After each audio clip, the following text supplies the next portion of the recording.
こんにちは、部長です。日本最大級のアナログゲームイベント、ゲームマーケット2022秋が近づいてきましたね。今回はソロプレイできるゲームマ新発売、おすすめボードゲーム8選ということで、ゲームマのカタログとウェブサイトを隅から隅まで見て厳選してきました。すでに大人気のゲームから、これはソロボドゲ部が紹介しなければと思うゲームまで、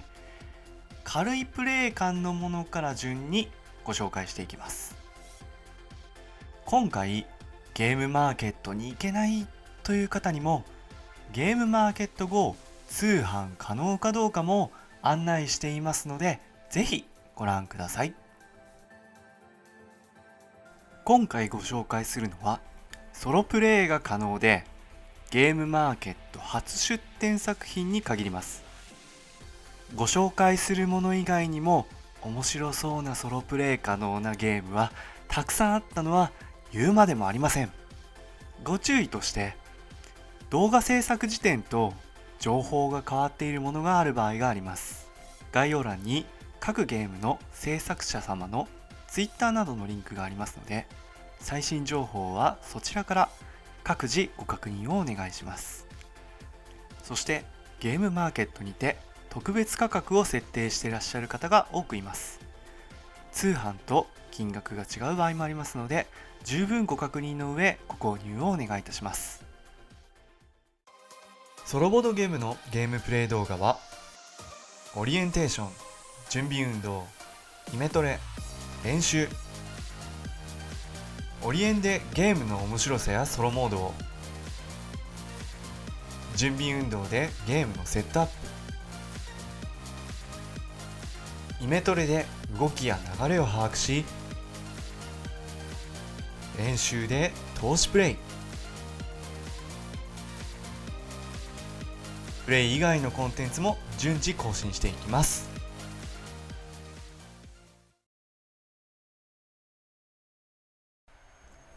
まずご紹介するのは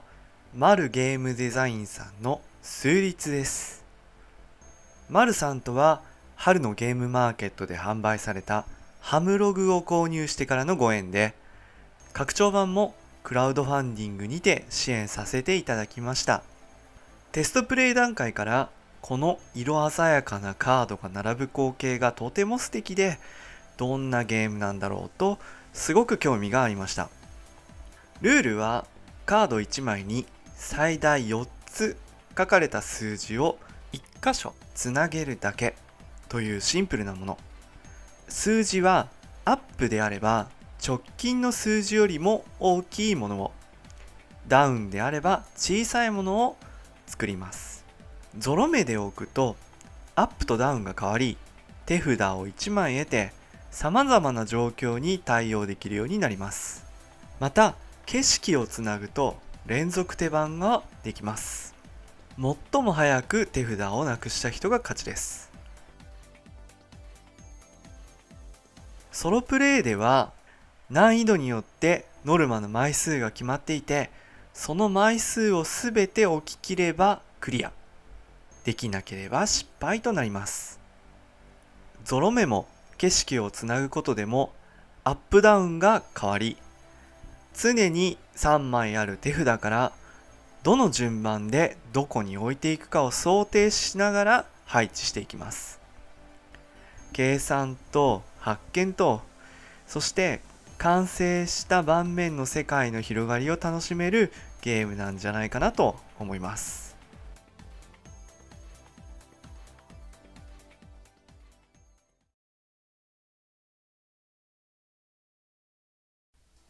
ここで装備していくかい？地下99階の商人たちを紹介します。ココチカと呼んでくださいとのことでしたので、これからはココチカと呼びますね。ココチカはタイル配置のパズルゲームで、流行に臨機応変に合わせてどのタイルをどう置くかを考えていくゲームです。ココチカのパッケージから某有名 RPG の武器屋のおじさんを思い出したのですが、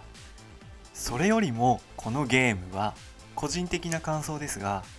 実際の商売での行動に即したゲームだなと感じました。ファッションに例えると分かりやすいですが、トレンドを読んで商品を仕入れ、買ってもらいやすいよう魅力的なレイアウトで並べると、店の評判が上がり、商品が売れていきますよね。このココチカもそうした実際の商売の流れがいろいろなところに反映されています。ここからのお話は、そうしたよくある商習慣になぞらえてこのゲームを説明したいと思います。まず商品の仕入れから。多人数プレイの場合は、まず5枚のタイルを各プレイヤーが受け取り、そのうち1枚を手に入れます。残った4枚は他のプレイヤーに渡します。いわゆるドラフト方式ですね。商品がプレイヤー間を回っていく様子は流通している様子そのもの。欲しいものは手に入れられる時に手に入れましょう。どうしたら素晴らしい売り場になるか。ポイントは2つ。トレンドを読むことと魅力的な並べ方です。ココチカでのトレンドは3つのダンジョンで異なります。どのダンジョン向けの商品を取り揃えるか、並べ方をどうするかを見極めなければなりません。そしてこのトレンドはラウンドが進むごとに変わっていくので、今ある商品と今後どういった商品を得ていくのか、そしてどのダンジョンのトレンドに合わせていくか、対応力も試されます。並べ方にも一工夫を。こうした魔法陣を完成させると、さらに魅力的なレイアウトになり、売れ行きも良くなるでしょう。トレンドはどの商人もダンジョンの傾向を把握することができますが、評判はそれぞれの店によって違うもの。ココチカではトレンドが商品を配置する際の目標となりますが、もう一つ、商人個別で受け取る評判カードというものがあります。それぞれの店によって客層や求めるものは違うでしょう。お客の評判を考慮してどの商品を集めるか、どうレイアウトするか考えなければなりません。評判カードにはお客様の顔やちょっとした個性が書かれているフレーバーテキストがあります。お客の顔が見えるのも面白いですよね。いろいろお話ししましたが、実際はプレイ時間20から30分とあるように、軽いプレイ感で遊べるゲームかなと思います。タイルの色も綺麗ですし、最後には自分の売り場が完成するので、できた過程を振り返るのも楽しそうですね。ソロプレイはスコアアタックです。すごいなと思ったのがこの評価表。プロテストプレイヤーの結果を反映しているとのこと。このような評価表は初めて見ました。普段ソロプレイをしていて、あまりに簡単に目標がクリアできると、そのゲームに対するモチベーションが下がると感じることがあります。個人的にも最高難易度はクリア率10から15% ぐらいかなと思っているのですが、ココチカは 8%。 これはプレイしがいがありますね。タイルを選んで 4×4 マスに置いていくというシンプルなプレイ感でありながら、刻々と変化するトレンドや評判をうまく読んでいく対応力が求められる深いゲームだと感じました。個人的には商人の行動がうまくゲームに落とし込まれているところに凄さを感じました。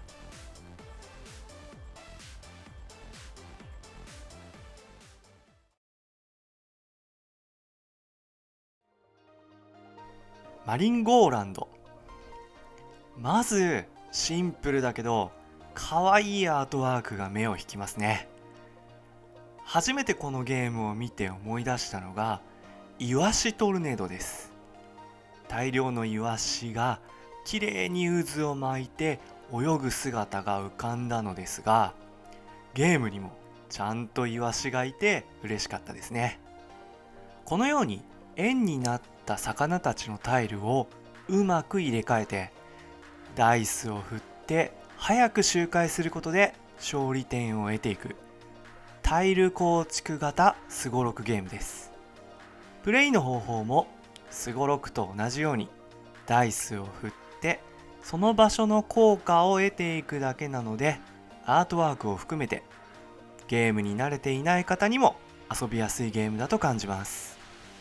これらの生物タイルにはタイルを得るのに必要な餌を多く得るものやダイスを振ってさらに進めるもの、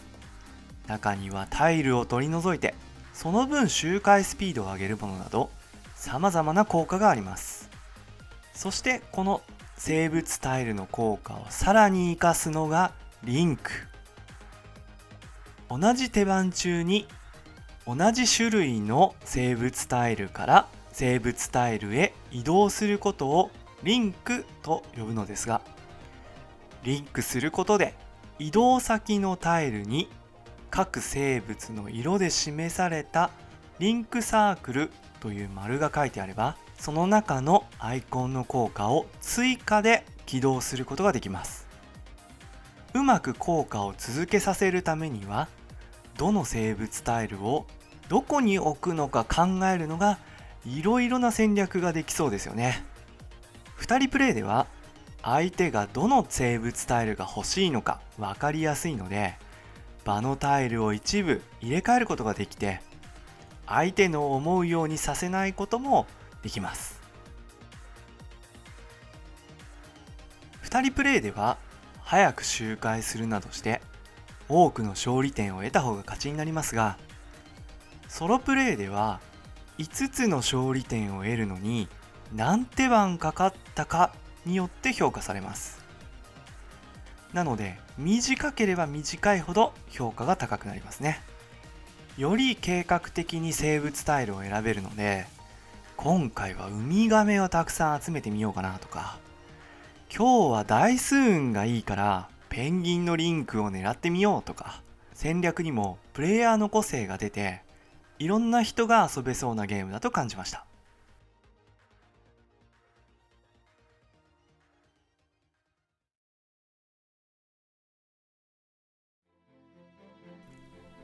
今回ご紹介する中では唯一の拡張セットです。基本セットがないと遊べないものですが、それでもご紹介したいと思いました。基本セットの頼りない魔法使いは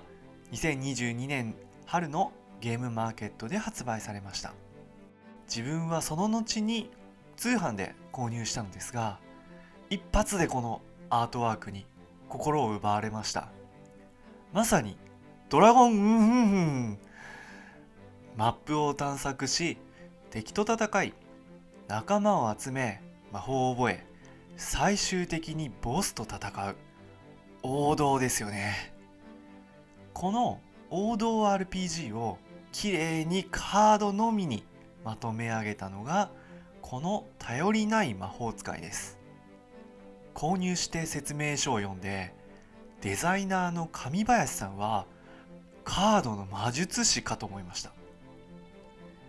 いろいろすごい工夫はあるのですが、一番驚いたのが戦闘の準備です。手前が仲間、真ん中にエリア、奥に敵とカードが6枚あるのですが、これをこのように重ねておきます。こうすると赤、緑、青の系統ごとにグレーと白の四角が対応しますよね。例えば青なら 3-2 で1ダメージが与えられます。これに主人公の頼りない魔法使いが魔法カードを詠唱したダメージを加算します。敵やエリアが変わると耐性が変わってダメージが通りにくくなったりと、地形や敵の特徴をうまく活かせる工夫があります。このアイデアにはとても驚きました。ただしこの魔法使いですが、思うように魔法を唱えられません。どの魔法パーツを使うかは選べるのですが、全部唱えることができません。1枚だけは残さなければなりません。なので思ったような魔法合成ができないこともしばしば。そこもこのゲームの魅力です。拡張の不安定な精霊たちの塔では様々な新要素があるそうですが、一番これはいいなと思ったのはクリスタルですね。デザイナーの上林さんによると、クリスタルは LP を回復したりアビリティカードと交換することができますとのこと。基本セットでは LP を回復する手段はあるのですが、敵を倒す、マップ上の特定の場所に移動する、高等魔法書で当てる、仲間を犠牲にするとあるはあるんですけど、回復させるには移動や戦闘というリスクや運が絡むものでした。小回りの利く回復方法は使い勝手が良くていいですよね。またアビリティカードに交換できるというのもとてもいいです。欲しい魔法パーツがなかなか出ないということもあるので、ゲームが柔軟になるシステムかなと思います。その他には新しい敵、マッ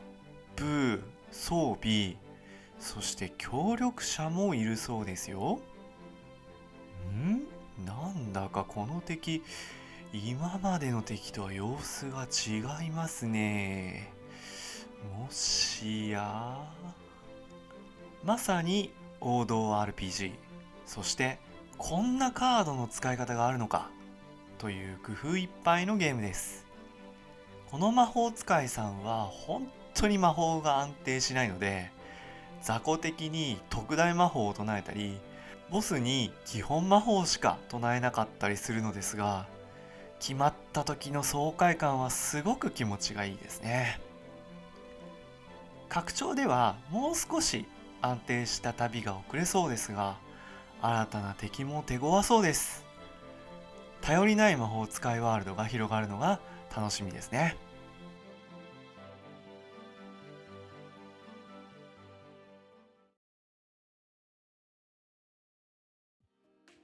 リクレイムは紙ペンゲームと呼ばれる、こうしたマップに図形などを実際に書き込んでいくゲームです。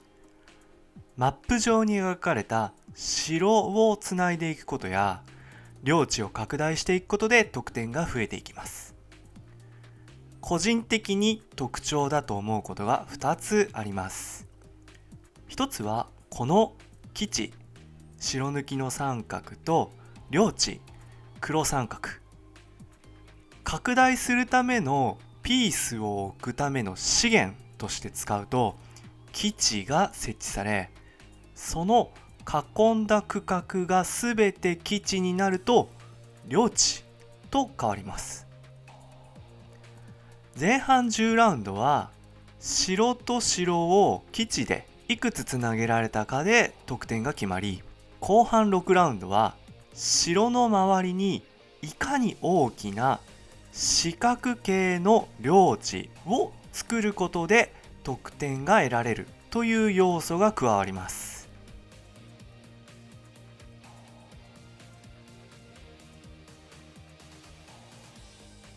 基地をたくさん城と城の間につないで点数を取りたい。そのためにこのピースを置きたい。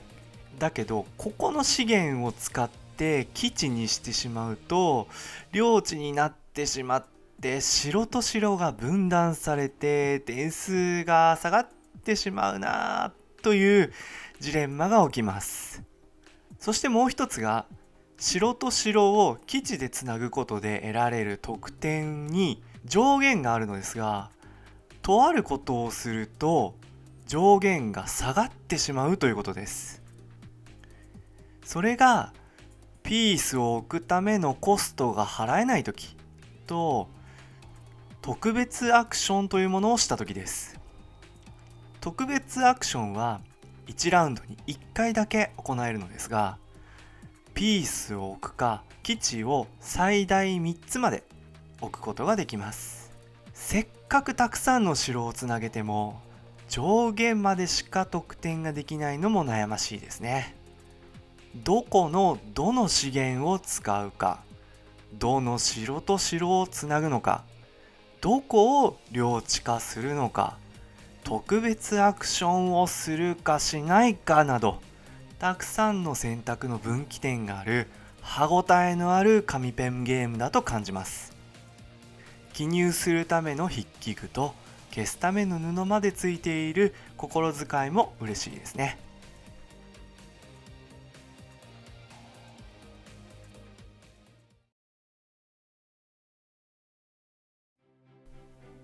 チェスター、4姉妹と魔法の家。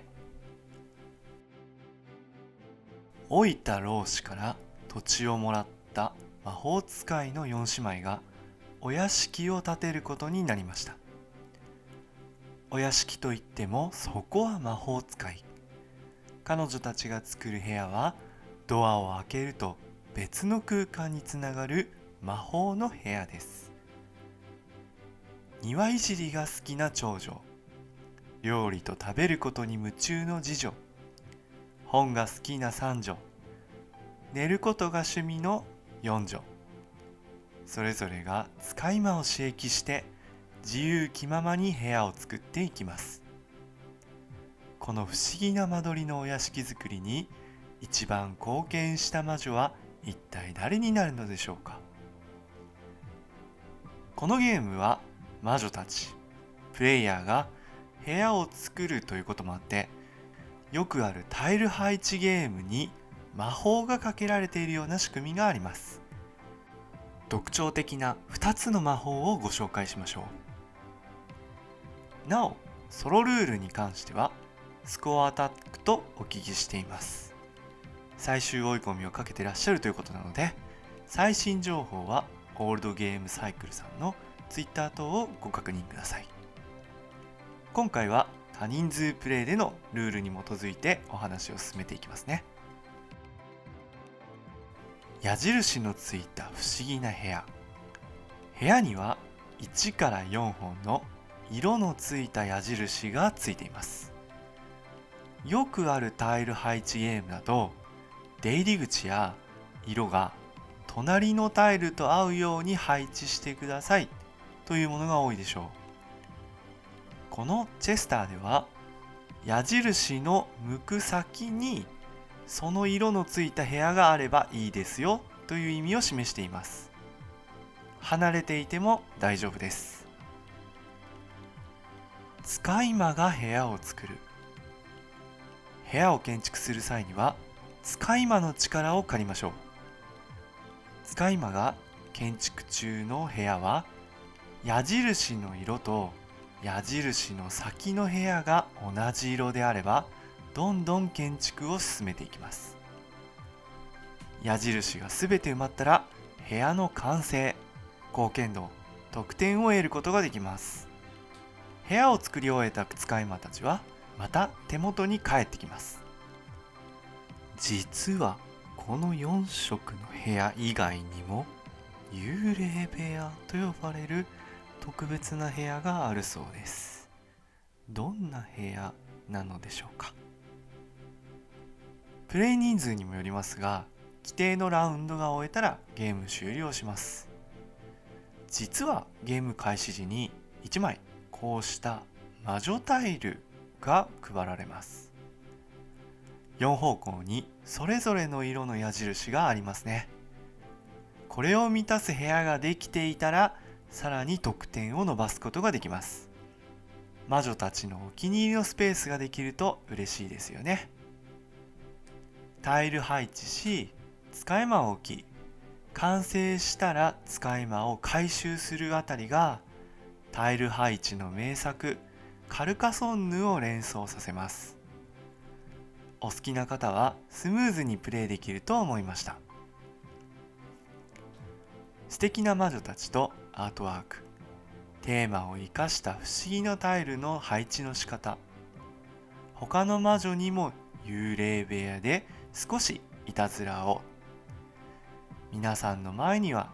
どんな不思議なお屋敷ができるでしょうか。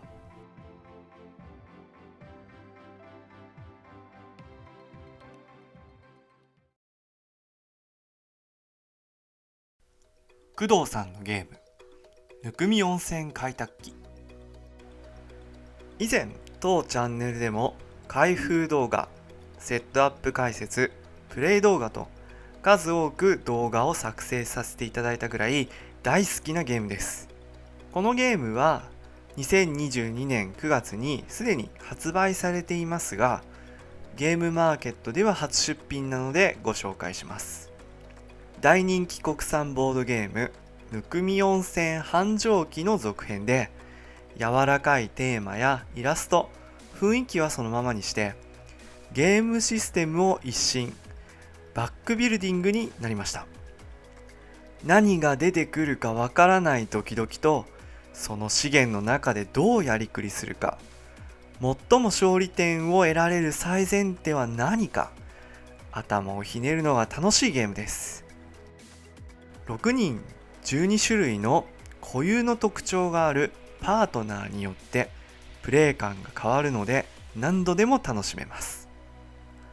毎ターン袋から資源を引き、その組み合わせによって建物を建てたり、助っ人カードをプレイしていきます。建物を建てるとさらにたくさんの資源が得られるようになるので、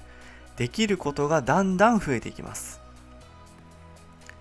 建物をたくさん建てる、助っ人カードをたくさんプレイする、お金を貯める、そうして勝利点を積み重ねていきましょう。ぬくみ温泉のマスコット、ぬくまるを追いかけるといいことがあるかもしれません。ソロプレイは NPC、つまり仮想敵がどんどん建設をしていくので、こちらの建設範囲が狭められます。また、ぬくまるを捕まえることでお金を得られたり、資源を引く量が増えたりするのですが、NPC とぬくまるの追いかけっこをしながら、施設を上手に建設していく必要がありますね。パートナーは得意なことや目標がそれぞれ異なっているので、今回はお金をどんどん取りに行こうとか、今回はひたすらぬくまるを追いかけようとか、方針が変わってくるので、6人×A 面 B 面の12種類何度でもプレイできますね。袋から引いた資源や助っ人カードをどう活用するか、今あるものを最大有効活用するのを考えるのが好きな人にとってはとてもハマると思います。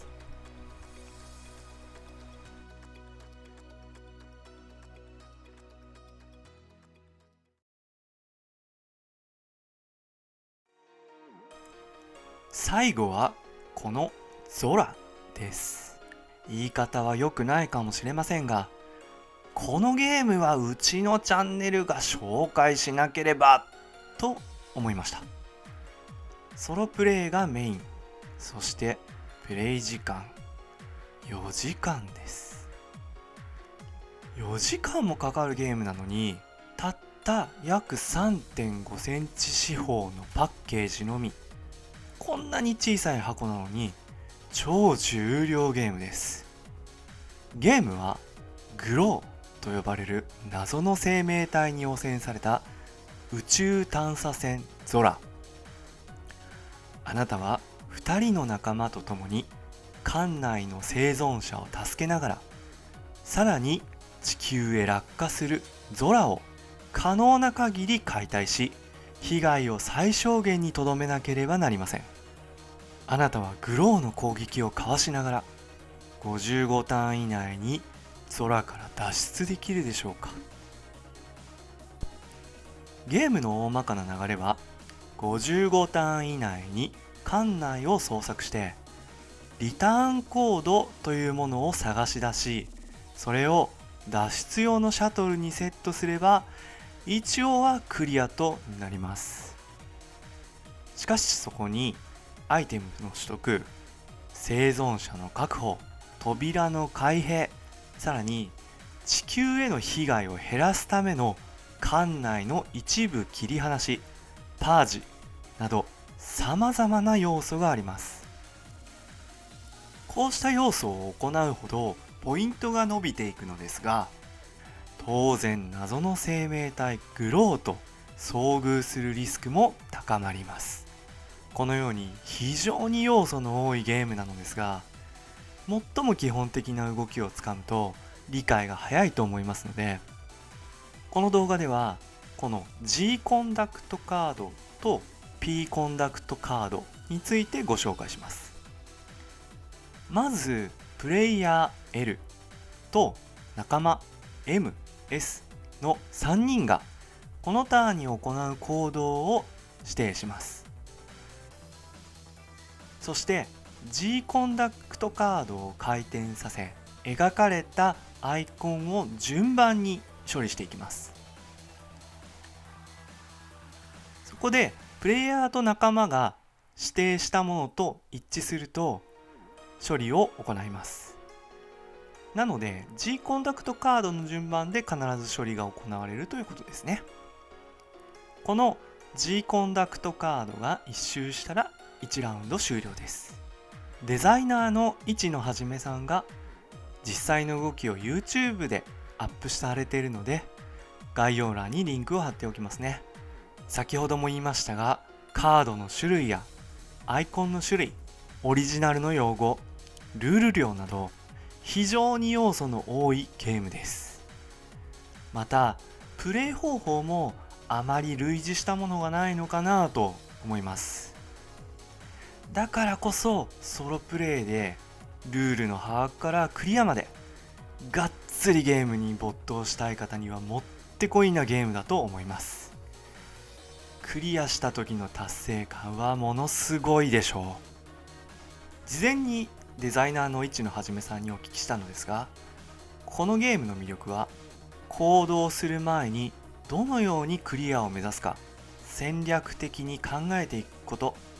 とおっしゃっていました。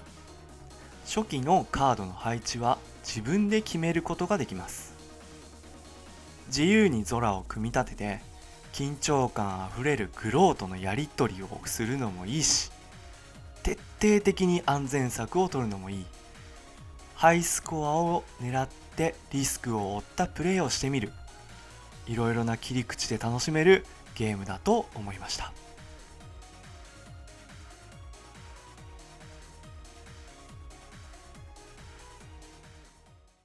ということで今回はソロプレイできるゲムマおすすめボードゲーム8選をお送りしました。この時期たくさんの動画やブログ、SNS 等でおすすめのボードゲームをご紹介されている方がいますが、ソロプレイができること、できるだけ公開されているルールを読み込んでご紹介すること、そして通販情報にこだわって動画を作りました。少しでも気になった方はご紹介した皆さんの Twitter 等をご覧くださいね。次々に最新情報が上がってますよ。今回はこの動画を制作するにあたり8つのデザイナーさん、サークルさんにご協力をいただきました。ゲームマーケット直前のお忙しい時でしたが本当にありがとうございました。それではゲームマーケット2022秋、皆さんが楽しい時を過ごせますように。以上、部長のひーでした。お疲れ様でした。